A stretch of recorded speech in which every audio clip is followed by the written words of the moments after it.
안녕하세요. 결혼해서 멀쩡히 잘 살고 있다가 신우 때문에 이혼하게 생긴 30대 여자입니다. 저랑 나이 차가 얼마 나는 것도 아닌데 그 나이 먹고 지 앞가림도 못하는 신우만 문제라고 생각했어요. 그런데 결혼하고 같이 살아보니까 그런 신우도 문제지만 신우한테 제대로 말 한마디 따끔하게 못하는 시댁 식구들이 더 문제고 답이 없이 없다고 생각했습니다. 그래도 그나마 남편은 그 중에서 정상이라고 생각했어요. 그런데 피는 물보다 진하다고 결국 중요할 때 가서는 가족들을 우선시하는 게 별 다를 것도 없구나 싶더라고요. 그래서 남편을 가족들 품에 돌려주려고요. 이렇게 제 사연까지 적어보내게 된 건 이혼을 하겠다는 제 생각에 좀 더 확신을 갖고 싶어서예요. 여러분들께서 제 이야기 한번 들어보시고 제가 정말 저만 아는 이기적인 사람인지 아니면 제 생각이 맞는 건지 한번 허심탄회하게 이야기해 주시면 참 감사하겠습니다. 저는 현재 대한민국 사람들이라면 이름만 들어도 알 법한 대기업에서 일을 하고 있습니다. 남편은 7급 공무원으로 일을 하고 있었고요. 연봉만 두고 보자면 재벌이가 훨씬 좋았어요.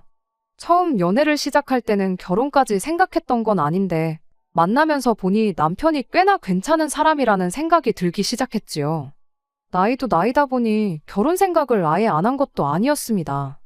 남편도 넌지시 저와 결혼을 하고 싶다는 분위기를 풍겨온 게 한두 번이 아니었고요. 그때 당시 동료 직원들 중에 공무원 배우자를 선호하는 사람들이 몇 있었습니다. 우리가 정년이라고 은퇴할 나이까지 꽉꽉 채워서 일을 할 수나 있겠느냐 하면서 그런 거 생각해보면 공무원 배우자가 정년도 보장되어 있고 잘릴 일도 없고 혜택도 많고 장점이 많다면서요. 결혼 초반에는 대기업 넉넉한 연봉으로 편하게 생활하고 노후에는 공무원 배우자 덕보면서 연금도 타고 그렇게 좋을 수가 없다는 겁니다. 그 말을 들으니 꼭 성별이 남녀 반대라고 해서 제가 공무원 남편을 갖지 말아야 할 이유가 없더라고요. 그때부터 저도 남편과의 결혼을 좀 더 긍정적으로 생각하기 시작했습니다. 그렇게 마음가짐을 바꾸고 난 뒤부터는 누가 먼저라고 할 것도 없이 저희 두 사람 사이에서 결혼 이야기가 오가기 시작했고요. 그런데 막상 본격적으로 결혼 이야기가 진행이 되기 시작하니까 왜 사람들이 결혼은 둘이서만 좋다고 해서 되는 일이 아니라고 하는 건지 조금은 이해가 갔어요. 사실 결혼 준비 시작하자마자부터 좋은 상황은 아니었지요. 남편이 당시 하고 다니는 거 보면 멀끔하게 차려입고 다니고 3주에 한 번씩 젊은 사람들 예약해서 간다는 바버샵 가서 머리도 하고 오고 그랬거든요. 한마디로 사는데 그렇게 쪼들린다는 느낌이 들지는 않았었어요. 그런데 막상 결혼하자고 이야기 나오고 돈을 얼마나 모아놓았는지 서로의 재정 상황을 오픈하게 되었는데 남편이 모아놓은 돈은 4천만 원이 전부였습니다. 너무나도 실망스러운 와중에 고작 4천만 원 모아놓고 결혼하자는 이야기를 할 생각은 어디서 나온 거냐고 한마디 하려는데 남편이 자기가 다 설명할 수 있다면서 이야기를 꺼내기 시작했어요. 남편은 소위들 말하는 시댁의 대들보 같은 존재였습니다.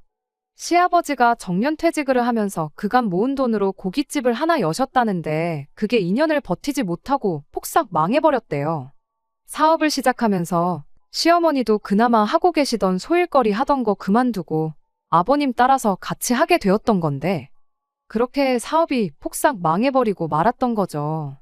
그 와중에 시어머니는 그래도 2년 동안 사장님 소리 들으면서 살았는데 다시 남 밑에 들어가서 꾸준히라고 싶지 않다고 고집을 부리기 시작하셨다 하고 시아버지도 그간 회사 생활하면서 관리직 일만 해오셨는데 남 밑에서 굽신거리며 일하기 싫다고 똑같이 고집을 부리셨다 합니다.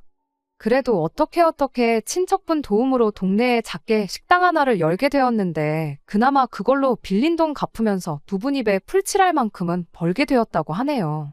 그래도 노후 자금이나 마찬가지인 돈을 몽땅 날려버린 거나 다름이 없는 상황이다 보니 두 분 입장에서는 당장 당신들 벌이로 생활하는 것보다 그 돈을 저금을 해서 혹시나 생길 비상 상황을 대비하는 게 낫겠다는 판단을 했었나 봐요. 그 뒤로부터 신우를 포함한 네 가족이 남편이 벌어오는 얼마 안 되는 공무원 월급으로 살기 시작했다는 겁니다. 그때는 그 사실이 너무나 충격적이어서 어째서 나랑 동갑인 신우까지 남편이 벌어오는 돈으로 먹고 살고 있는 건가 하는 생각도 들지 않았어요. 아무튼 그런 딱한 상황이 이해는 갔지만 그렇다고 해서 그게 충분한 설명이 되는 건 아니었지요. 집안 형편 어려운 거랑 나랑 결혼하는 게 무슨 상관이냐 했더니 남편이 이렇게 자기 돈으로 내 가족이 살아온 게 벌써 몇 년이다 하면서 더는 지긋지긋해서 대들보 노릇을 하고 살고 싶지가 않다는 소리를 하는 겁니다. 그렇다고 그냥 가족들을 내칠 수도 없는 노릇이지 않냐고, 허나 결혼을 해서 가정을 꾸린다면 이야기가 달라지지 않겠냐는 겁니다. 그 말을 들으니 적어도 남편이 아무리 가족들이라지만 자기 미래까지 포기해가면서 도와주고 싶지 않다는 생각을 갖고 있는 게 다행이라고 생각했어요. 결혼하면 집안 대들보 노릇 그만두고 그렇게 되면 자기도 생활이 많이 안정될 테고 돈은 돈대로 금방 모을 수 있지 않겠냐고 계속해서 저를 설득하기 시작했습니다.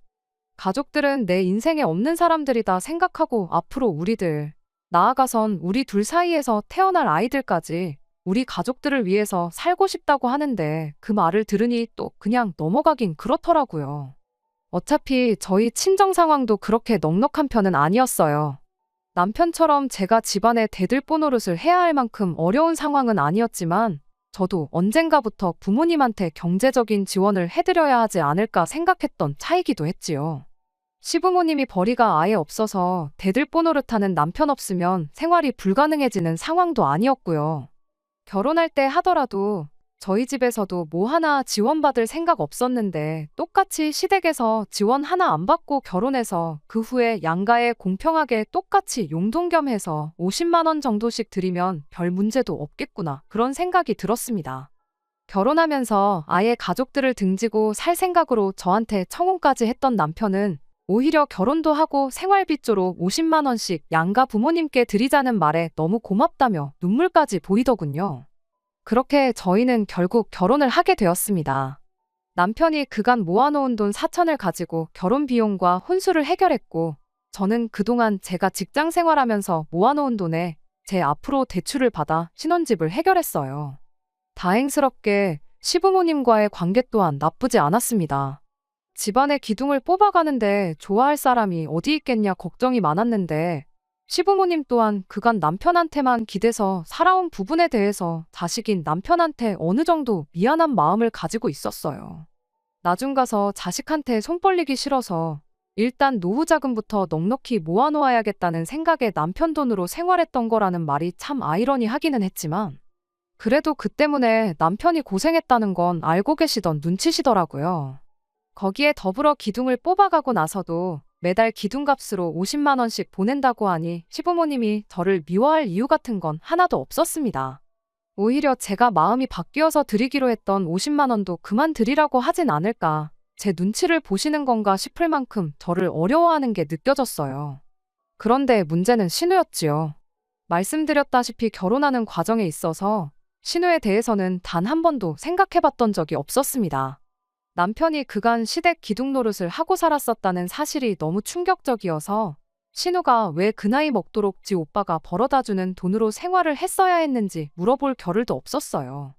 나이도 저랑 동갑이었다 보니 당연히 자기 앞가림은 알아서 하고 있겠구나, 신우 또한 벌이의 일부를 집에 보태고 있겠구나 그렇게만 생각하고 별로 신경도 안 쓰고 있었습니다. 그런데 신우가 그 나이 먹도록 아무것도 안 하고 집에서 놀고 먹으며 지 오빠가 벌어오는 돈으로 지 용돈까지 챙기고 있었다는 사실을 결혼을 하고 나서야 알게 되었어요. 결혼하고 시부모님과 신우를 집들이 한다고 저희 집으로 초대를 했을 때 일이었지요. 한참 맛있는 거 먹으면서 분위기가 좋은 와중에 신우가 그 누구의 눈치도 보지 않고 당당하게 남편한테 맡겨놓은 돈 찾아가듯이 대놓고 물어보더라고요. 25일로부터 벌써 열흘이나 지났는데 아직도 자기 용돈을 안 보내줬다고, 자기 이번 달 용돈은 왜 안 주냐면서요. 그동안 톡을 보내도 싶고 전화를 해도 안 받고 그래서 직접 얼굴 보고 이야기해야겠다 싶어서 그날 물어본다고 하는 게 뻔뻔한 걸 떠나서 눈치도 없고 생각도 없는 사람이구나 하는 생각이 들었습니다.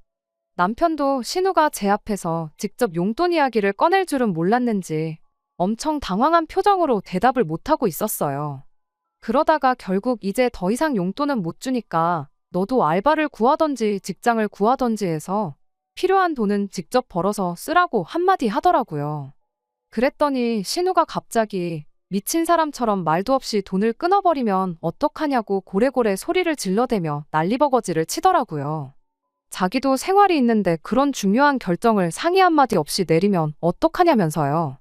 구경하는 제 입장에서는 이 어이없는 광경이 처음엔 마냥 신기하기만 했어요. 이미 남편이 시댁에 기둥 노릇을 하고 있는 것도 알고 있던 사실이었고 그걸 알고 결혼을 했으니 신우한테까지 생활비를 주고 있었다는 건 몰랐던 사실이었지만 오히려 신우가 저렇게 난리법석을 떠는 게 남편이 결혼 전에 나랑 약속한 걸 잘 지키고 있구나 싶었죠. 34 나이 먹고 직장도 없이 부모님 돈도 아니고 지 오빠 돈으로 사는 사람도 있다는 게 새삼 신기할 따름이었죠. 남편이 신우한테 이젠 네 앞가림은 네가 스스로 해야지 않겠냐고 한마디 하는 말에 신우가 비명에 가까운 괴성을 빼액 지르면서 바닥에 드러누워 발을 동동 구르는 장면이 그저 재미있을 뿐이었지요. 시부모님도 나서서 남편 말에 힘을 실어주셨지요. 네 나이가 몇인데 언제까지 가족들한테 신세만 질 생각이냐며 부끄러운 줄 알라고 한마디 보태면서요. 신우가 저보다 나이가 몇 살이나마 더 어렸더라면 그냥 언니가 동생 도와주는 기분으로 그냥 그 자리에서 돈 10만 원 정도 쥐어줬을 수도 있어요. 그런데 저랑 나이도 똑같은데 그런 오지랖도 부릴 필요 없겠다 싶어서 가만히 있었습니다. 신우도 앞만 졸라봐야 뭐 바뀌는 건 없겠구나 싶었는지 몇 분 정도 혼자 땡깡만 부리다가 그러다 말더라고요. 그러면서 여기 있기 싫다고 먼저 집에 가겠다며 자리에서 일어나는데 나가면서 제가 아주 미워 죽겠다는 표정을 하고 저를 노려보면서 나가더라고요. 그 표정이 마치 너 때문에 내 돈줄이 끊겼다 하는 원망 가득한 표정처럼 느껴졌어요. 아무튼 상황이 어이없긴 했지만 결과적으로는 저희가 원하는 대로 문제가 해결되어 별일 없겠구나 싶었고 하나의 해프닝 정도로 넘어가겠거니 생각했습니다. 그런데 그건 저희 크나큰 오산이었어요. 신우와의 첫 단추가 어긋난 만큼 신우가 저희랑 왕래를 하면서 지내는 일은 없었습니다. 그렇다고 저희 또한 억지로 신우랑 잘 지내보겠다고 노력할 필요가 없었기에 그냥 모르는 척 지냈지요. 그런데 그나마 신경이라도 썼어야 했나 싶을 만큼 큰 사건이 터져버리고 말았어요. 하루는 시부모님이 어떡하냐면서 신우까지 데리고 저희 집에 찾아온 적이 있었습니다. 생활비 끊는다고 통보한 그날 온갖 가지 행패를 부리며 난리법석을 떨던 모습과는 다르게 신우는 저희 집에 들어오자마자 혼자 구석에 조용히 찌그러져 앉아서는 고개만 숙인 채 아무 말도 못하고 있었어요. 자초지종을 듣지도 않았는데도 신우 때문에 무슨 큰일이 나도 났구나 싶은 생각이 대번에 들었어요. 아니나 다를까 시부모님이 상황 설명을 해주는데 정말 무슨 대답을 해줘야 할지 생각도 안 날 만큼 어이가 없는 일이었습니다. 그간 신우가 당장 쓸 돈이 없으니까 대출을 받아서 자기 생활비를 충당했다는 거예요. 그런데 직장도 보증서 줄 사람도 없는 신우가 무슨 방법으로 돈을 빌렸겠나요? 인터넷 보니까 묻지도 따지지도 않고 돈부터 빌려준다는 데가 있어서 거기서 돈을 빌렸다는 겁니다. 그게 그 뉴스로만 접했던 불법 대출이었던 건 신우도 나중 가서 알게 되었다고 하고요. 처음에는 그쪽에서도 신우에 대한 신용이 없으니까 소액만 빌려주겠다고 했답니다. 그렇게 신우가 50만 원을 처음 빌렸고 하루에 10,000원씩 갚아나가는 걸로 이야기가 되었다고 해요. 신우 입장에서는 하루 10,000원이면 못 갚을 것도 없다 생각했고 일단 급한 생활비부터 마련하고 물류센터 같은 데서 일당 주는 일 몇 번 나갔다 오면 되겠구나 하는 생각이었답니다. 실제로 신우는 그 돈으로 한 달을 버티면서 4일 정도 일을 다녀왔다고 해요.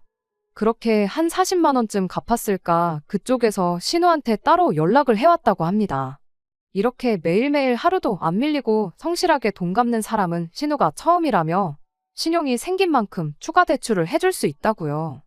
액수는 300만 원 정도고 똑같이 하루에 10,000원씩만 갚으면 된다고 했답니다.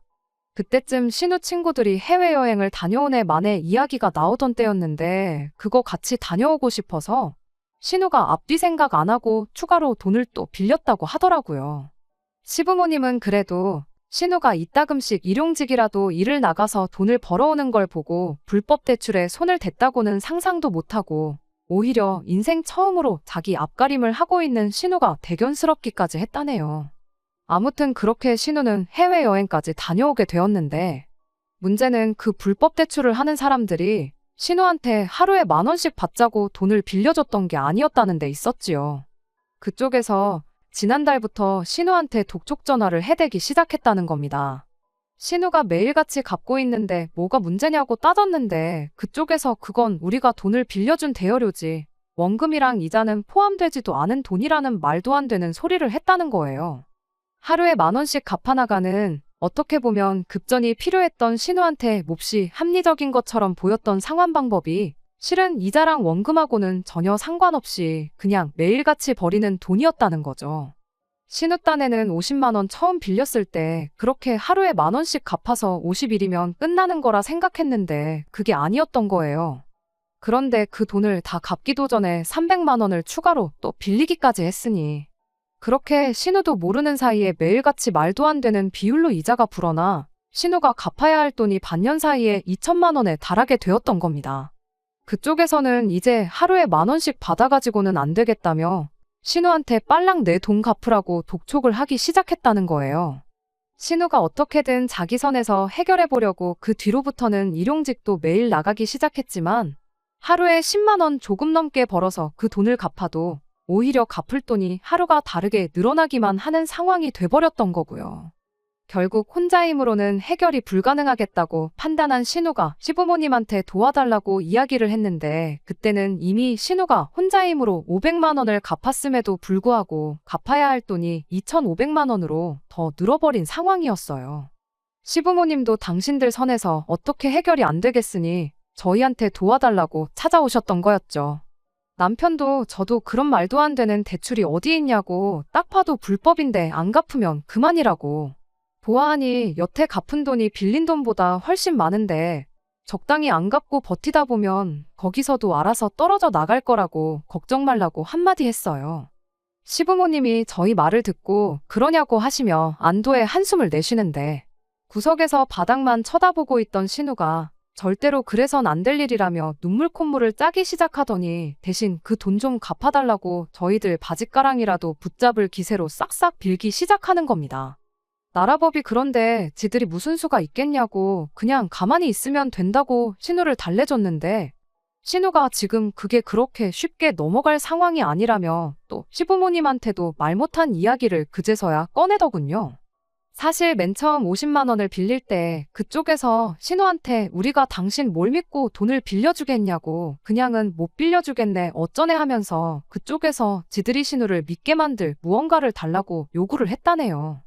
신우는 처음에 보증인 세우는 느낌으로 시부모님 가게랑 저희들 일터를 알려줬다나 봐요. 그런데 그쪽에서 이런 게 필요해서 물어본 게 아니라며 신우한테 사진 몇 장을 요구했다고 해요. 그냥 셀카 몇 장이면 이렇게 말도 안 하죠. 신우의 얼굴이 찍힌 신분증 사진부터 시작해서 차마 여기에는 말하기도 부끄러울 만큼 말도 안 되는 사진들 몇 장을 말입니다. 돈만 갚으면 바로 지워줄 사진들이니 걱정 말라고 하면서요. 신우는 반신반의하다가 그래도 돈이 필요하고 지워준다고 하니까 그 사진을 아무 의심도 없이 찍어보냈다는 거예요. 그러니까 한마디로 신우는 그쪽에 엄청난 약점을 잡힌 거나 마찬가지였던 겁니다. 신우도 신우 나름대로 돈을 안 갚고 어떻게 잘 넘어갈 방법을 모색했나 본데 불법 대출은 안 갚아도 그만이라는 이야기를 꺼내자마자 그쪽에서 남이 돈 빌려 쓰는 게 쉬운 일인 줄 아냐며 돈 똑바로 안 갚으면 가지고 있는 신우의 사진들을 다 풀어버리겠다고 강하게 나왔다는 거예요. 거기에 시부모님 가게를 찾아가서 쑥대밭을 만들어 놓겠다고 하질 않나. 시부모님 가게 앞에 사람들 풀어서 오는 손님들마다 이 집 딸 자식이라고 사진을 뿌리겠다.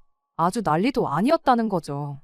신우가 불법 사채꾼으로 경찰에 신고하겠다고 했다는데 그쪽에서는 신고할 테면 한번 해보라고. 너같이 경찰에 신고한 사람들이 한둘인 줄 아느냐. 그런데도 우리가 아직도 안 잡힌 거 보면 대충 감이 오지 않느냐면서 경찰에 신고하는 그날이 바로 네 인생 망하는 날이 될 거다 하면서 으름장을 놓았답니다. 시어머니는 그 이야기 듣자마자 뒷목을 잡고 거의 졸도를 하시더라고요. 신우가 자기 인생 살려주는 셈 치고 한 번만 어떻게 도와주면 안 되겠냐고 울고 짜고 난리도 아니었는데 남편도 제 얼굴만 쳐다보며 난감한 기색만 보여주고 있고 시아버지도 이러는 순간에도 오늘이 지나면 오늘 하루만큼 이자가 더 붙지 않겠냐면서 그 돈은 당신들이 어떻게 해서든 갚아줄 테니 당장 이번 한 번만 도와주면 안 되겠냐고 부탁을 해오시더군요.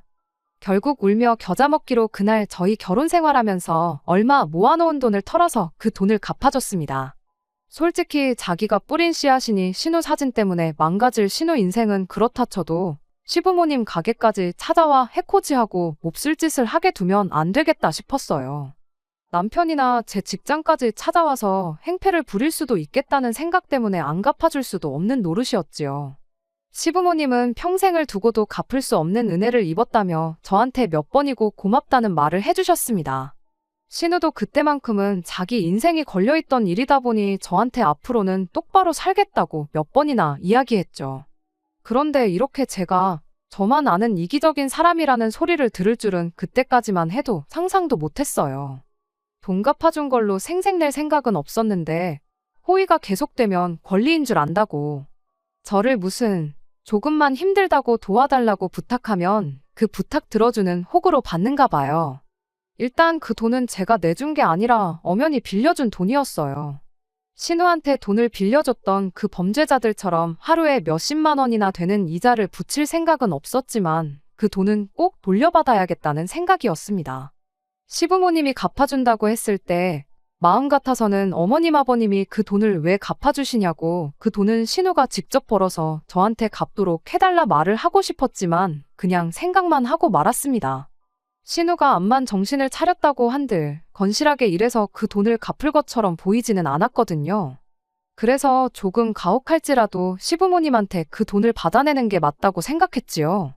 그런데 시부모님이 돈을 갚겠다고 꺼낸 말이 정말 말도 안 되는 방법이라 시부모님한테 엄청 크게 실망을 했어요.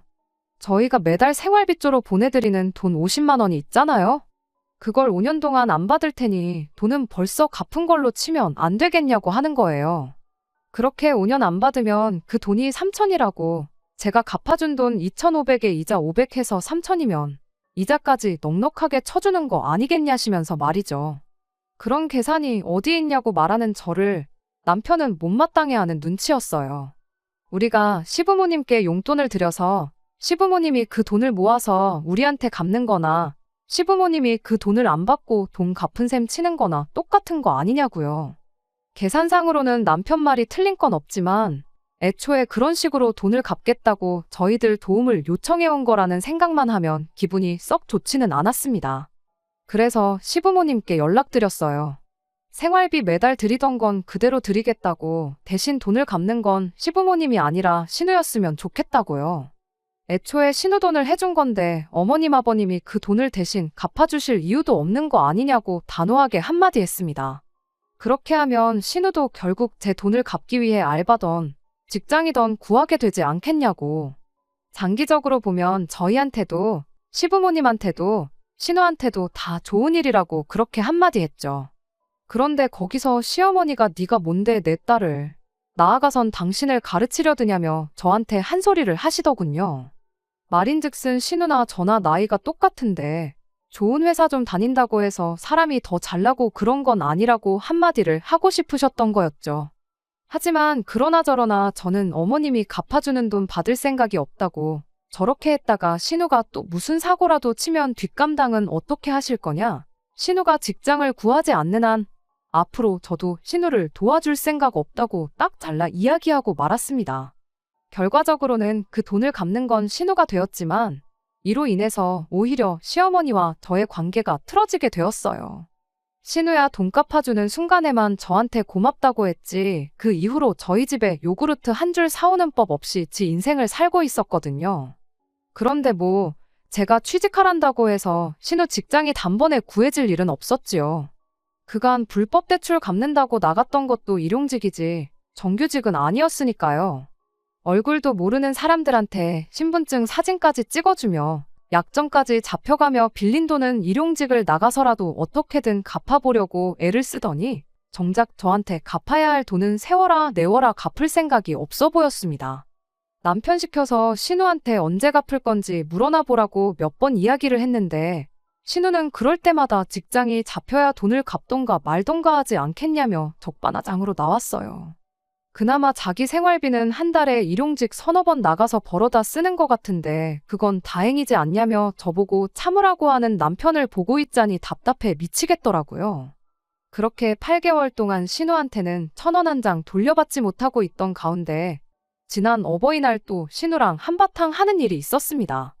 그래도 어버이날이라고 신우까지 같이 해서 온 가족이 모여서 식사를 했어요. 식사가 한창인 가운데 신우가 넌지시 저한테 말을 꺼내더라고요. 어떤 회사 이름을 대면서 그 회사 아느냐고요. 저희 회사랑 관계가 있는 협력업체 이름이었는데 그건 왜 묻느냐고 신우한테 되물었죠. 그랬더니 신우가 인터넷에서 좀 찾아보니까 그 회사가 일도 아주 편하고 일하는 거에 비해서 월급도 엄청 많이 준다는데 그 회사에 이력서를 넣을 테니 자기가 합격할 수 있게 힘 좀 써달라는 겁니다. 얼토당토하는 소리에 밥 먹다 말고 입안에 있는 걸 전부 뿜어내버릴 뻔했어요. 입안에 있는 거 겨우 삼켜내고 신우한테 그건 또 무슨 소리냐고 했더니 자기가 얼마 전에 인터넷으로 다 찾아봤다고. 그 회사가 저희 회사가 주는 일감 때문에 굴러가는 거나 마찬가지라고요. 말인즉슨 저희 회사가 원청이나 다름없으니 제가 입김 좀 넣어주면 그 회사에서 자기를 채용하지 않겠냐는 말도 안 되는 소리를 하고 있는 겁니다. 그게 가당키나 한 소리냐고, 설마 진심으로 그게 그렇게 될 줄 알고 나한테 물어보는 거냐 따졌더니 신우가 저한테 대기업 다닌다고 기대했더니 별것도 없네 하면서 저를 무시하는 듯한 발언을 하는 겁니다. 그 와중에 시어머니가 신우 말에 한마디 보태더군요. 그래도 해보지도 않고 당장에 안 된다고 하는 건 조금 성의가 없지 않냐면서요. 그리고 혹시 아냐고 그렇게 해서 신우가 그 회사에 취직만 한다면 네 돈 갚아주는 것도 시간 문제 아니겠냐고 한마디 하는데 저게 진심으로 하는 소리인가 아니면 빈정거리는 건가 구분도 가지 않았어요. 그건 말도 안 되는 소리라고 당장 제가 아니라 우리 회사 사장님이 아니 그룹 회장님이 부탁해도 그 회사에 신우가 취직되는 일은 없을 거라고 한마디 딱 잘라 말했죠. 신우가 관련 업계에서 경력이 있고 능력을 인정받고 있는 에이스일지라도 직접 스카웃 제안을 받으면 받았지. 요즘 세상에 그런 식으로 청탁받았다가 걸리면 회사 운영에 문제가 생길 만큼 큰일인 거 모르시냐고 그런 식으로 꼼수 부리고 나한테 말도 안 되는 부탁할 시간 있으면 그 시간에 이력서의 맞춤법이나 똑바로 확인하라고 한마디 해주고 말았죠. 그랬더니 그날 남편이 가족들 앞에서 뭐 말을 그렇게까지 할 수가 있냐고. 결국에 가서는 지 가족들 편을 들기 시작하는 겁니다. 그래서 남편한테 한마디 해줬어요. 나한테 그러지 말고 당신이야말로 공무원 연줄로 신우 취직 자리나 어떻게 알아보라고요. 그랬더니 그래도 자기가 공직에 있는 사람인데 괜히 그랬다가 걸리면 골치 아프다며 한 발 빼는 걸 보니 어이가 다 없었습니다. 나라고 뭐 얼마나 철밥통이라서 일개 직원이 협력업체에 전화해서 인사청탁을 하고 회사 운영에 관여할 수 있겠냐고요. 신우 문제 때문에 시부모님은 물론이고 남편과도 다툼이 생기게 되니 이게 다 무슨 일인가 싶었어요. 그래도 제가 신우한테 따로 빚독촉을 했던 것도 아니고 결과적으로는 신우가 직장을 구하기만 한다면 모든 게 원상복귀되고 지금은 제가 냉정해 보일지라도 나중에 가선 시부모님 또한 저한테 고맙다고 할 날이 찾아오리라 그렇게 믿고 있었습니다. 그런데 얼마 전 일로 결국 저는 이 집구석과는 더는 함께 할 수 없겠다는 생각을 갖게 되었고 그렇게 이혼까지 결심하게 되는 일이 생겼습니다.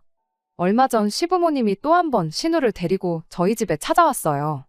지난번 일로 시부모님이 신우까지 대동해서 저희 집에 찾아오기만 하면 좋은 일이 없다는 걸 알았기 때문에 그날 다른 것보다 오늘은 또 무슨 일로 사람 속을 뒤집어 놓을까 싶어 심란하기만 했습니다. 아니나 다를까 시부모님이 신우가 드디어 자립할 결심을 한 것 같다며 창업자금 7천만 원이 필요하니 그 돈을 좀 융통해달라고 말을 꺼내더라고요. 저는 말을 끝까지 들을 것도 없이 싫다고 거절을 했어요. 저희가 뭐 도깨비방망이도 아니고 금 나와라 뚝딱 한다고 금이 나오는 게 아니라고. 맡긴 돈 찾아가듯이 대뜸 돈을 해달란다고 해서 저희가 해줘야 할 이유가 없는 것 같다고 그렇게 말했죠. 그랬더니 시어머니가 무슨 사업을 할 건지 들어보지도 않고 대번에 거절을 할 수가 있냐며 서운하다는 겁니다.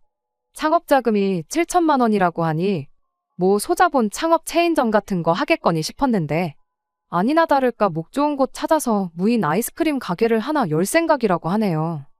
무인이라고 해서 물론 일을 아예 안 하는 건 아니겠지만 끝까지 지가 직접 일해서 돈 벌 생각은 안 하는 신우도 참 대단하다 싶었죠. 그리고 그걸 해주겠다고 아들내외 찾아와서 돈 좀 해달라는 시부모님도 참 대단하다 싶었고요. 저는 당연히 그 돈을 빌려줄 생각은 없다고 딱 잘라 거절을 했습니다. 그랬더니 또 신우가 한마디 하더군요. 대기업 다니면서 돈 좀 번다고 유세 부리지 말라고요. 7천만 원이 뭐 얼마나 큰 돈이라고 생색을 내느냐며 한 소리 하길래 신우한테 7천만 원이 그렇게 우스우면 나한테 빌려달라고 하지 말고 직접 벌어서 모아가지고 가게 차리면 되는 거 아니냐고 한마디 했죠. 그리고 아직 나한테 2,500만 원 빚이 있는 거 기억 안 나냐고 그 우습다는 돈의 절반도 안 되는 돈인데 여지껏 1,000원 한 장 나한테 갚은 거 없지 않냐고도 한마디 해줬네요. 신우랑 제 분위기가 심상치 않아지자 시어머니가 제 눈치를 보면서 신우를 뜯어말리더니 그래도 상황이 이런데 또 한 번 돈 좀 빌려줄 수 없느냐고. 이야기 들어보니 그렇게 가게 차리면 달에 100만 원은 들어온다더라고. 실은 그 돈은 고스란히 저한테 주고 신우는 신우대로 또 직장을 구하게 할 생각이랍니다. 신우가 시어머니 말이 끝나기 무섭게 흠칫 놀라는 꼴을 보니 가게 차리고 자기는 따로 가게 관리하면서 일까지 하게 될 줄은 생각도 못했는가 봐요. 그리고 그 꼴을 보아하니 창업을 하겠다는 아이디어 또한 신우 머리에서 나온 게 아니고 시어머니가 백방으로 알아봤구나 싶은 게 안 봐도 비디오였습니다.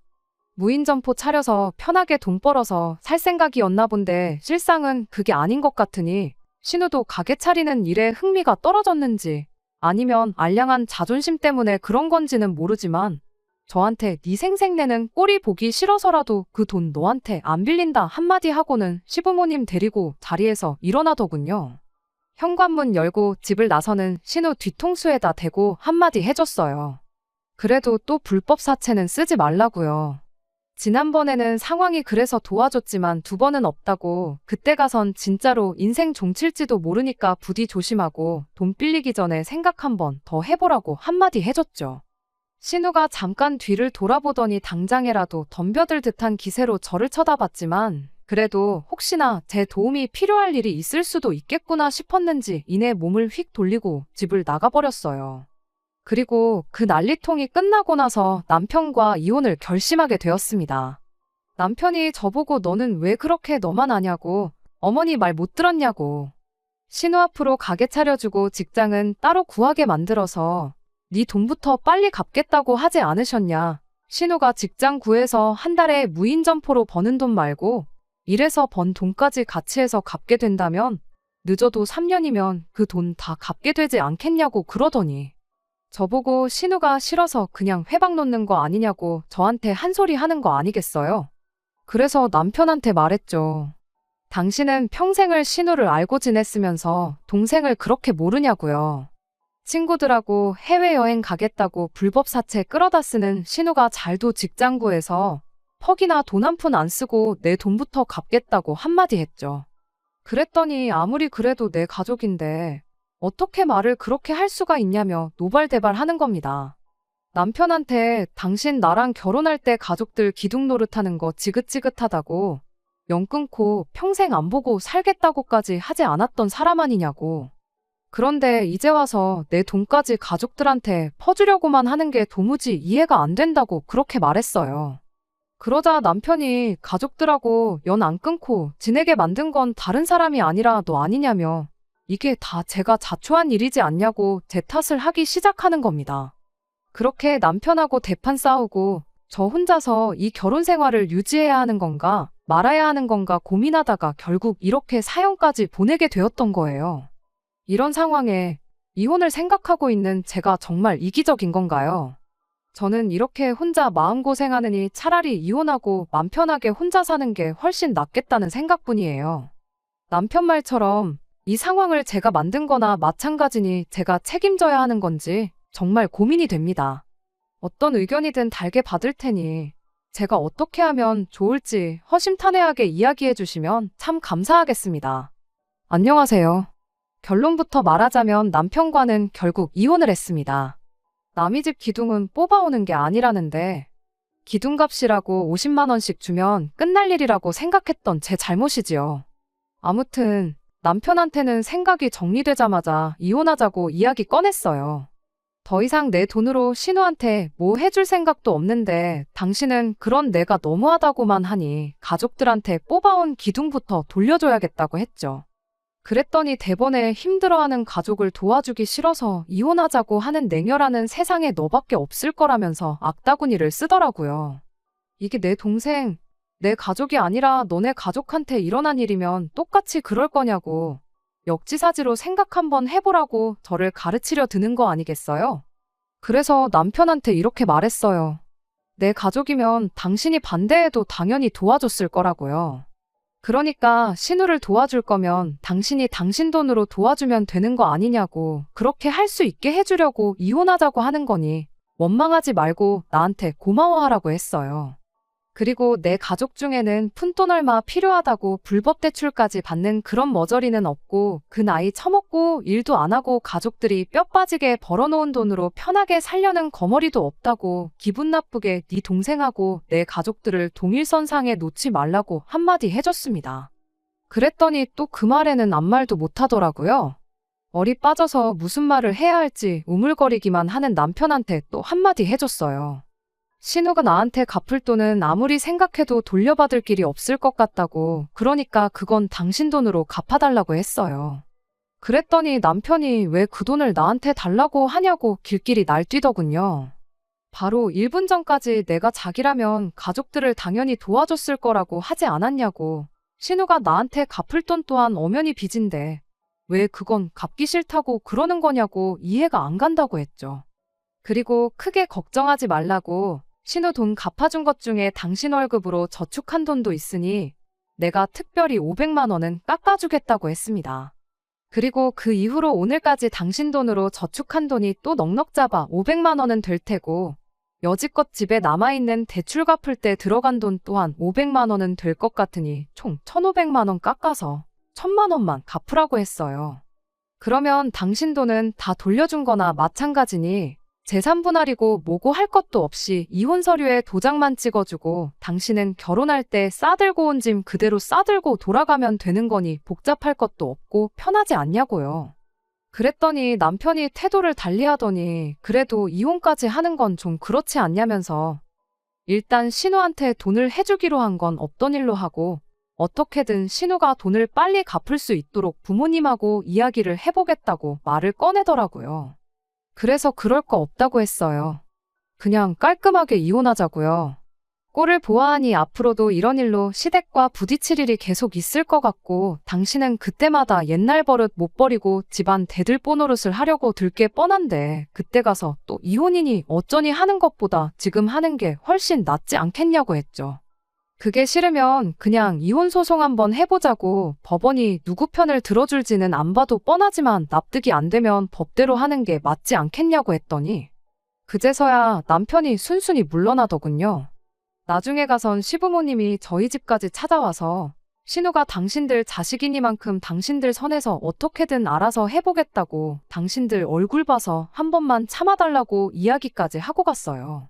그때 신우까지 찾아와서 괜히 멀쩡히 잘 사는 저희들을 파탄내서 미안하다고 사과하고 진짜로 직장을 구해서 어떻게든 내 돈부터 갚을 테니 다시 생각해달라 말했다면 아마 다시 생각해봤을 수도 있었을 텐데 신우는 끝까지 자기 자존심이 소중했는지 코빼기도 보이지 않았고 결국 그렇게 남편과는 이혼을 하게 되었습니다.